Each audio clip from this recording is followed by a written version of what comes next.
Ikaw pala, Jesus, Part 42. Ikaw pala, Jesus, ay nag-akong puno ka ng ubas, literal at alegorya ng isang isipang matalas.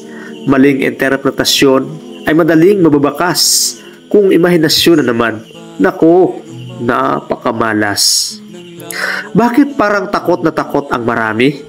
Kapag literal na kasila ay naduduwahagi, walang kasinungalingan at pagmamalabis kasi, imahinasyon at pantasya ay hindi kinokonsente. Ating bigyang linaw ang mga sinabi ni Kristong naging tao sa ikabubuti. Inamin niyang siya ang puno ng ubas, nagmumula sa kanya ang enerhiya at lakas. Jesucristong naging tao ay hindi nauunawaan, lalong-lalo na't nooy wala pa silang mga agham. Mga tao nooy kapos na kapos pa sa kaalaman. Wala silang botany subjects tungkol sa mga halaman. Kung ating pag-iisipang mabuti kanyang sinabi, siya ang puno ng ubas na sadyang napakabuti. Kung tayo hihiwalay sa kanya, wala tayong silbi.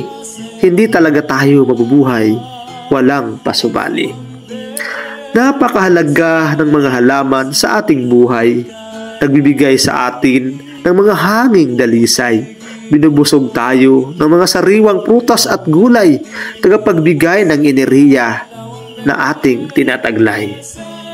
Mga halaman ay napakahalagang ng kaagapay ng mga tao at mga hayop upang ganap na mabuhay.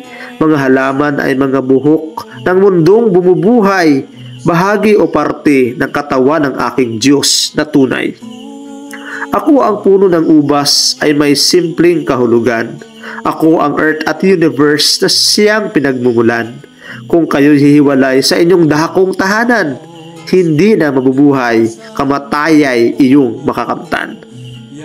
For more videos, more foams, don't forget to visit, subscribe to Nunong S. Revealer YouTube channel and Nunong S. Revealer Facebook fan page. Thank you. God bless.